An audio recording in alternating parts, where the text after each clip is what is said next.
Welcome to Channel 5 News.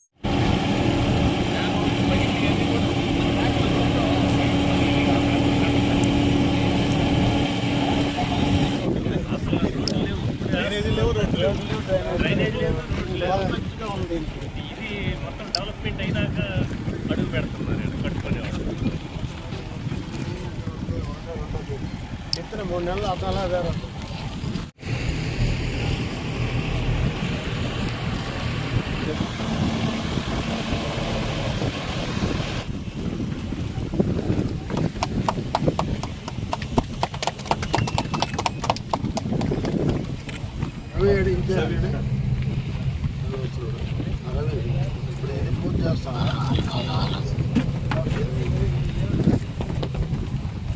చెట్లు తెప్పించుకోవాలి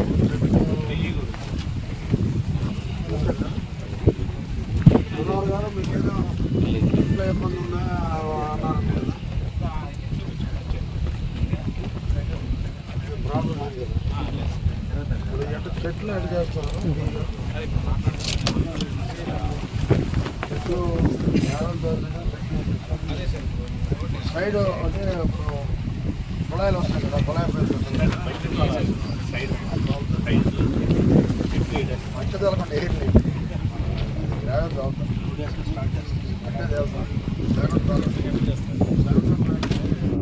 ఈ flat owners అంటే మా నోడాలో ఫ్లాట్లు కొని ఎంతో ఆశతో మిడిల్ క్లాస్ ఫ్యామిలీ కానీ ఎంప్లాయీస్ కానీ ఒక మంచి ఇల్లు కట్టుకోవాలి ఇక్కడ అందరం ఉండాలి అనే ఆశతో కట్టుకుంటే మరి గత ప్రభుత్వం అది నిర్లక్ష్యం చేసి 26 కోట్ల రూపాయలు డబ్బులు డ్రా చేశారు గత ప్రభుత్వంలో. నాకు తెలిసి ఇది 12 కోట్ల పని కూడా అయి ఉండదేమో. సరే అందరు నా కాడికి వచ్చారు ఆ రోజు. రమేష్ రెడ్డి గారు ఆ బ్యాచ్ అంతా తీసుకొని నా దగ్గరికి వచ్చారు. మీ మీద నమ్మకం సార్ అని. నేను ఆ రోజు మంత్రి నారాయణ గారితో మాట్లాడాను. ఇమ్మీడియట్గా ఇక్కడ రావటం చూడటం చూస్తే ఇది అసలు లేవట్లా లేదు. రోడ్లు నాసిరకంగా ఉన్నాయి. మరి వర్షపు నీళ్ళు పోయేది ఎట్ట కట్టారో ఆ రోజు వాళ్ళు డిజైన్ ఎట్ట చేశారో వాళ్ళకే తెలియాలి, వైసీపీ గవర్నమెంట్కి. మాకైతే తెలియటంలే. పెద్ద వర్షాలు నీళ్ళు ఎట్టపోతాయి నాకు తెలియదు, కానీ చిన్న పాలు దాకా పసివాడు కానీ పోసేస్తే నిండిపోద్ది. అది అంత ఘోరంగా ఉంది ఆ కాలువ. మరి అది ఎట్ట చేయాలో కూడా మాట్లాడతాం. బట్ అయితే రాగానే వీళ్ళందరూ అడిగారు నన్ను, అర్జెంటుగా అన్నా మీరు కరెంట్ వేయించండి మేము ఇల్లు కట్టుకుంటాం అన్నారు. నేను ఆ రోజు మా డిఈ మనోహర్ ఉన్నారు, పేరు మర్చిపోతున్నాను, ఆ పరంధామే గారు అంటే దీంట్లో ఎలక్ట్రికల్ ఈ గారు, ఆయన పోయి 80 లక్షలు తగ్గించి డిపాజిట్ 3,20,00,000 కట్టి దీన్ని ఆ రోజు వేయించడం జరిగింది ఇమ్మీడియట్గా. అదే రకంగా మళ్ళీ 4 రోజులు చూసాం. ఆ కాంట్రాక్ట్ని బతిలాడాం, నువ్వే చేయవా కొరవని. చేయలే. దీని మీద విజిలెన్స్ ఎంక్వైరీ వేశారు మంత్రి గారు, ఇంత అన్యాయం గట్ట జరిగిందని. అందుకని మళ్ళీ టెండర్లు పిలిచి వేరే మంచి కాంట్రాక్ట్ని బతిలాడుకొని, ఎందుకంటే డబ్బు ఉన్న వాళ్ళతో తొందరగా చేస్తారు, ఎవరు చేయరని నేనే వాళ్ళని బతిలాడటం జరిగింది. వేరే దీనికి ఎవరు రారు, అంత ఘోరంగా ఉంది. కానీ ఈరోజు చూస్తే నాకు ఆనందం వేస్తుంది. ఎంత వేగంగా పనులు జరుగుతున్నాయంటే అంత వేగంగా పని చేస్తున్నారు. నిజంగా కాంట్రాక్టర్లని నేను అభినందిస్తున్నానండి. దీంట్లో మాత్రం చాలా స్పీడ్గా పనిచేస్తున్నారు. మేము అందరూ 6 నెలలు అంటున్నారు, కాదు మేము 3 నెలలను మీకు అప్పగిస్తాం. దీంతో మీకు అగ్రిమెంట్లో లేనిది చెట్లు, పచ్చని రకరకాల పూలు. కొంతమంది ఇప్పుడు అడిగారు రాజధానిలో పసుపచ్చ చెట్లు, పసుపచ్చ పూలు బాగున్నాయని. పసుపచ్చ రకరకాలు రెడ్ ఏ రకరకాలు చెట్లు వేయబోతున్నాం. పెద్ద చెట్లు వేస్తాం. ట్రీ గార్డ్స్ కాంట్రాక్ట్ చెప్పాం, అది అగ్రిమెంట్లో లేదు, అయినా కూడా దాన్ని కూడా చేయబోతున్నాం. ఎందుకంటే అది ఒక అందగిస్తుంది. ఇప్పుడు వర్షాకాలం అది వేస్తున్నాం. దాని తర్వాత మంచి ఆర్చ్ అడిగారు, ఆర్చ్ కూడా రేపు టెండర్ పిలవమని చెప్పాను ఇప్పుడే.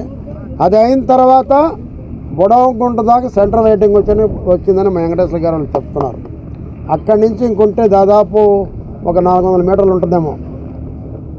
అది కూడా సెంట్రల్ లైటింగ్ కూడా మీకు అగ్రిమెంట్లో లేకపోయినా నోడా నేను హామీ ఇస్తున్నా, తప్పకుండా చేపిస్తాం. బట్ అయితే ఇంకో కోరిక అడిగారు, 2 కోరికలు. సార్ తప్పు నోడాదే కదా, మాకు 2.5 సంవత్సరాలు పూర్తి చేస్తాను అగ్రిమెంట్ ఇచ్చారు, 2.5 కానీ 6 సంవత్సరాలు అయిపోయింది, వడ్డీ వేస్తున్నారు. మేము ఎలా కట్టాలని అడుగుతున్నారు. నిజమే, వాళ్ళ ప్రాబ్లం కూడా వాస్తవమే. నేను మంత్రి గారి దృష్టికి, నారాయణ గారి దృష్టికి తీసుకెళ్ళి మా నోడాలో 3 నెలలకు ఒకసారి మీటింగ్ పెడతారు. ఇవన్నీ కూడా రేపు 10 రోజుల్లోనే మీటింగ్ పెట్టి ఈ ప్రాబ్లంను మెయిన్గా తీసుకొని గవర్నమెంట్కి రాస్తాం. మంత్రి నారాయణ గారితో మాట్లాడి నా శక్తి ఉన్నంత వరకు, వీలున్నంత వరకు ఆ వడ్డీ తగ్గేదానికి ఏమన్నా అవకాశం ఉంటే తప్పకుండా తగ్గించేదానికి ప్రయత్నం అయితే చేస్తాను. అదే రకంగా ఇంకోటి అడిగారు, బ్యాంక్ లోన్ రావట్లేదని. నాకు తెలిసి గవర్నమెంట్ అప్రూవల్ ఉంటే బ్యాంక్ లోన్లు వస్తాయి. ఎందుకు రావట్లేదో మా పార్టీ నాయకుడు వెంకటేశ్వర గారికి కూడా చెప్పాను. అన్ని బ్యాంకర్స్తో మాడమని, వారు మాడుతున్నారు బ్యాంకర్స్తో. హరిబాబు గారు కూడా మాడుతున్నారు. వెంకటేశ్వర గారికి కూడా చెప్పాను, అన్ని బ్యాంకర్స్తో మాట్లాడండి, ఖచ్చితంగా ఇస్తారు. నేను నెల్లూరులో కూడా మాట్లాడిస్తాను ఈ బ్యాంకర్స్తో. ఆ లోన్ల ఏర్పాటు కూడా చూస్తామని కూడా మీకు నేను తెలియజేస్తున్నా. అయితే నిజంగా ఫ్లాట్ ఓనర్లు డబ్బు కట్టిన వాళ్ళకి ఎంత ఆనందం మీకు తెలియదు, కానీ నాకైతే చాలా ఆనందం ఉంది. ఇది చూస్తే వాళ్ళు పరిగెడతాం, రావటం, అది వేయటం చూస్తే నిజంగా ఏదో నా సొంత ఇల్లు కట్టుకున్నట్టు, ఇదంతా నా సొంతది అయినట్టు అనే ఫీలింగ్ నాకు కలుగుతుంది. సొంతదే లెక్క. ఇప్పుడు నిజంగా అంత సంతోషంగా ఉంది నాకు. నిజంగా చూడండి, అంత స్పీడ్గా పెరిగేస్తుంటే నిజంగా నా ఇల్లు కట్టుకుంటున్నాను. మేము అడగక ముందే అన్ని కోరికలు తీరుస్తుంటే ఇప్పుడు చేయాల్సిన బాధ్యత ఉంది సార్, ప్రభుత్వం అది. మీరు కొన్నారు, మీరు డబ్బులు ఇచ్చారు, మీరు కష్టపడ్డారు. ఏదో ఒక ఇల్లు కట్టుకుంటామని చెప్పి మిడిల్ క్లాస్ కోసమే ప్రభుత్వం పెట్టింది ఇది. ఈరోజు చంద్రబాబు నాయుడు గారు దీని మీద చాలా ఇంట్రెస్ట్గా ఉన్నారు. అది మనం పని చేయాలా, అది మీ బాధ్యత. అందుకనే నా సొంత ఇల్లులాగా చేస్తున్నా. తప్పకుండా త్వరలో ఇక్కడ ఎమ్మెల్యే గారు కావ్య కృష్ణారెడ్డి గారితో, బీదా రవిచంద్ర గారితో, రాజ్యసభలో సభ్యులు బీదా మస్తానరావు గారితో అందరితో కూడా కూర్చోబెట్టి, అక్కడ రోడ్డు ప్రాబ్లం ఉంది, ఒకటి 60 అడుగుంది, ఒకటి మధ్యలో, అది కూడా మాట్లాడి కలెక్టర్ గారిని వీళ్ళందరినీ సమన్వయపరిచి, నిన్న బీదా రవిచంద్ర గారితో కూడా మాట్లాడాను. నేను అందరినీ సమన్వయపరిచి ఆ 60 అడుగుల రోడ్డు సంగతి కూడా తేల్చమని చెప్పి అడుగుతాను. కలెక్టర్ గారిని రిక్వెస్ట్ చేస్తాను. తప్పకుండా అది కూడా అయ్యేదానికి నా ప్రయత్నం నేను చేస్తాను. దాంట్లో నో డౌట్. నాకైతే పని చేయాలని కోరిక ఎప్పుడంటే పదవులు ఎవరికి శాస్త్రం కాదు, మంచితనం ఎప్పుడు శాస్త్రం. పలానా శ్రీనివాసుడు ఉన్నప్పుడు ఈ పని జరిగింది అని మీరు అనుకోవాలి. అందుకే నాకు ఈ తాపత్రయం. అంతేగాని ఏదో వచ్చామా, పోయామా, సీట్లో కూర్చున్నామా అనేది కాదు. ఇదే శాస్త్రం నాకు కాదు కదా. తప్పకుండా జరుగుద్ది. ఇది ఒక అందమైన లేఅవుట్గా తయారు చేస్తాం. ఇక్కడికి వచ్చి కావేల వాసులు అందరూ వాకింగ్ చేసుకునేటట్టు, కావేల వాసులు ఇక్కడికి వచ్చి ఒక సెల్ఫీ తీసుకునేటట్టు దీన్ని ఖచ్చితంగా తయారు చేసి మీకు అంకితం చేస్తామని నేను తెలియజేస్తాను. ఇంకా 4 కోట్లు పిలవాలి. 4 కోట్లుగా దాన్ని 5 చేయబోతున్నాం. 5 ఏంటంటే ఆర్చ్ ఒకటి, చెట్లు ఒకటి, సెంట్రల్ డివైడర్, సెంట్రల్ లైటింగ్ బుడంకొంట దాకా వస్తాం కాబట్టి ఆ కొర కూడా పూర్తి చేస్తాం. 4 కాదండి, మరో 5 కోట్లు పిలవబోతున్నామని కూడా మీకు తెలియజేస్తాను. మీకు తప్పకుండా చెప్పాను కదండి, ఒక అందమైన లేఅవుట్గా తయారు చేసే బాధ్యత నేను తీసుకుంటాను.